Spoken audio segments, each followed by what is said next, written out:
The Cars and Magic on 99.9 Santa Barbara's KTYD. It's the Morning Mojo. It's 8:44. Good morning, all. It's Bill and Lynn. And, boy, we got a special guest in studio. One of the great friends, one of the great people from Santa Barbara. Yeah, Mike McGrew. Sergeant. Retired Sergeant Mike McGrew, and also CEO of 911 at Ease International. You're back in the studio. I haven't seen you for, I don't think It's been a maybe while. when you just started this whole project of yours. Yeah, it could have been. You came in. Time flies. Yeah, Yeah, no it does. kidding. So it's Sure good to does. see you. Tell us what you're Thanks working for on. having me here. It's been an exciting project.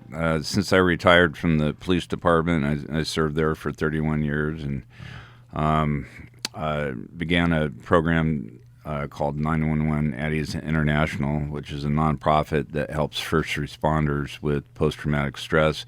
We provide counseling services for those who have to deal with layered stress and trauma, just a lot of trauma in their job. When I came on the job several years ago, I came into a culture where you were told, "Hey, it's a tough job.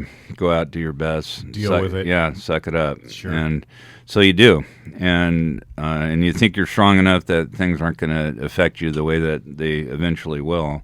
But you go out and you experience really traumatic events out on the streets. People try to kill you. You fight, with people that are attacking you, and while you're defending other people,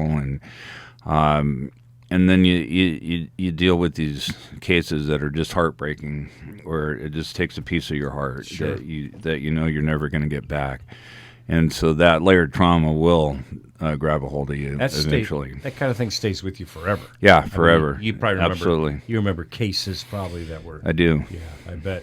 Yeah. It's there, and you got to deal with it. Yeah, Yeah. and you can't just deal with it by yourself. And what happens to first responders is that the things that we see are so horrible that you can't tell anybody else. Yeah. Right. And you can't come home, talk about it, and so these walls just start to build up. And before you know it, there's a big isolation that happens, and it really is destructive to the family because your family doesn't understand why you're not talking, why you're kind Yeah. of checking out at the end of the day, and so we serve the family members as well. Oh, wow. This Yeah. is Wow. a much needed thing, isn't it? Yeah, I mean, it is, and there was nothing ever like it before. My family has about 310 years of first responder, police, and fire service in just right? 3 generations. In Santa Barbara, we got over 150 in just Wow. 2 generations, That's just in crazy. the McGrews. Yeah, Wow. my dad retired as a fire chief, and Right.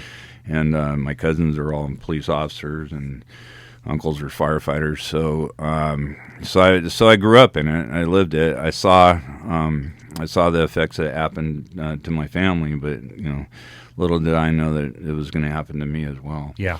Yeah. So- it catches up to you, man, doesn't it? Yeah, So absolutely. 911 at Ease International. Why don't you break down just real quick some of the programs that are available to, like you said, first responders and their families? I mean, you've set the table as far as what you're about, but what particular? I mean, if somebody wanted to call somebody right now and talk on the phone, or somebody wants to meet with somebody, are those options? Yeah, what we do is we provide counseling services for first responders. There were a lot of barriers that prevented first responders from getting help. If they went to an employee assistance program, you're worried that your boss is going to find out about it. There was a stigma. You could actually lose your badge and your gun and be subject to fitness for duty. So Just by being truthful is how you're feeling. just about by it. saying, "Hey, Yeah. taking that dead child out of mom's arms messed me up yesterday." And Yeah. I use that example because it happened to me a lot, and Yeah. it does mess you up. And but you just held on to that, and then if you went to go get help through insurance, then you have something negative on your medical record, basically. So there was a lot of disincentives for that. So what we set up was a program where people could reach out. They can call a number that's not associated with the city, the county, any government agency. It's just us. Once they call in, they become a number. So I don't even know who's used the program, and we've served over 11,000 first responders since we started this program, That's awesome. and their family members. and then within 24 hours, they're going to be contacted by a trauma-trained therapist that knows how to deal with the issues that first responders have. Right on. I lost 2 children, and when I lost my first son to suicide, he had battled cancer. Right. He was 12 years old when he got diagnosed. Battled it for 6 years, and then cancer came back several times, but the way it ended was he committed suicide. And I was working that day as a patrol sergeant, and I had to go to my own son's suicide call.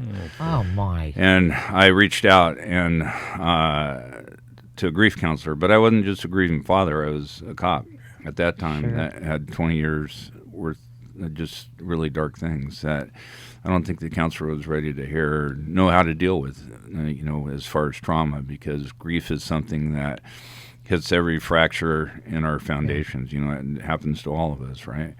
But you have to have people that know how to deal with trauma, basically. And so that's what we do. We vet out our counselors, and they're able to help the first responders work through just the massive amounts of layered trauma that they have to deal with as they protect our community. They didn't ask for it, but and you guys as first responders, you got to feel safe to be able to go to your organization. Yeah, absolutely. And they do. Yeah. And so we gave them a safe pathway, and it's confidential. But one of my prayers was that it would change the conversation around first responder mental health, and it has, really, because the next thing I knew, it started at the police department here in Santa Barbara, and it just grew, and more people started to use it, and before I knew it, senior officers were telling junior officers, hey, you went through something tough, maybe you might want to go, talk to somebody about this. And so that stigma started to get broken down, and the fire department wanted in, and then it just began to grow throughout the tri-counties and through the nation. Yeah, because, we forget how hard this job is. Yeah. As civilians. Well, and we rely. Everybody relies on first responders. Yeah. Come and save me. They need to rely on somebody. Come and save me. That's pretty fantastic. So how can we get involved, and let's talk about this event that you've got coming up at the Libero Theater.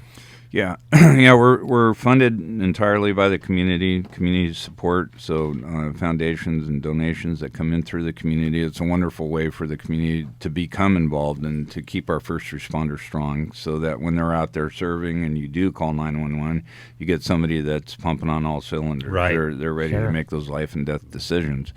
We recently launched a program named 911 Project Harmony, and we paired first responders up with songwriters. I really didn't know what was going to happen in this program when we started it, but we had a retreat, and within 3 days, first day was just kind of a meet and greet. Second day, we had the first responders meet with the songwriters.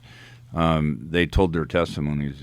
They spoke about the job, why they do the job, the things that they have to overcome in the job, the emotional impact that it's had on them. Sure. And it was very healing.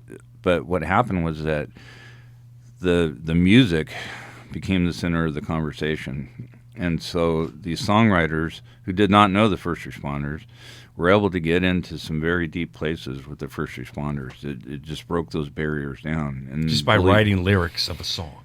By writing lyrics to the song, by creating the music. I went through it, and when they began to play the music, just the notes back to me, there was a release that happened. I mean, the tears I don't cry, but it just started coming out, and because somebody finally got it.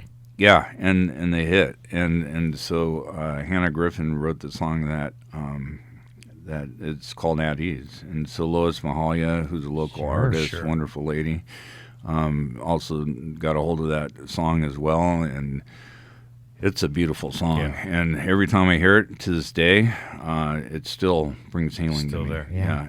And it's a song that really speaks to trauma for anybody. We all go through it. Sure. The average person is going to go through 5 traumatic events in their life. That's where the cortisol comes out, and you get the fight or flight mode. Yeah. Right.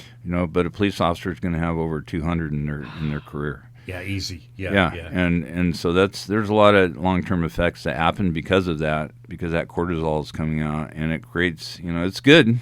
It's a good defense mechanism for the average person. But when you have that happening so often, so much, it lowers your immune system. That's why cancer, heart disease, all these things are prevalent in the first responder industry. It causes emotional damage, damage to your brain. It's really it's a tough deal to work through. But you're having a big event this Sunday, right? At the we Libero, are, yeah. So as we did this, Bud Carr, who just a well-known entertainment professional, managed the band Queen in Kansas and works with Oliver Stone for the last 30 years. He got involved. Wonderful man. He just donated his time today. This is a worthy project, and I really want to be a part of it.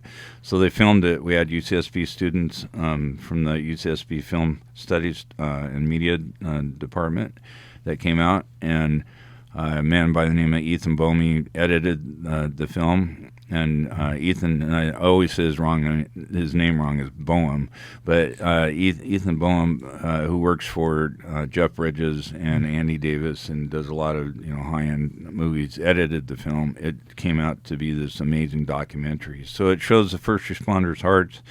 It shows a really unique process of creating a song. A lot of people don't understand how songs are created or have never seen one created. So it shows that, but then it also shows the beautiful music that came out of it. But most importantly to me, it shows the healing, the power that music has. Yeah, absolutely. Yeah, because music makes us happy, it makes us sad, it can make us but when you take it and you put it to your own story, it was powerful. Yeah. So you're going to have the film, but then you have some live on stage thing. Yeah. So at the Libero on this Sunday at 5:30, the doors open. We have the film. Will be the Sheriff Brown, Bill Brown, will be hosting, and then we're going to show the documentary. It's about a 25-minute documentary film. Nice.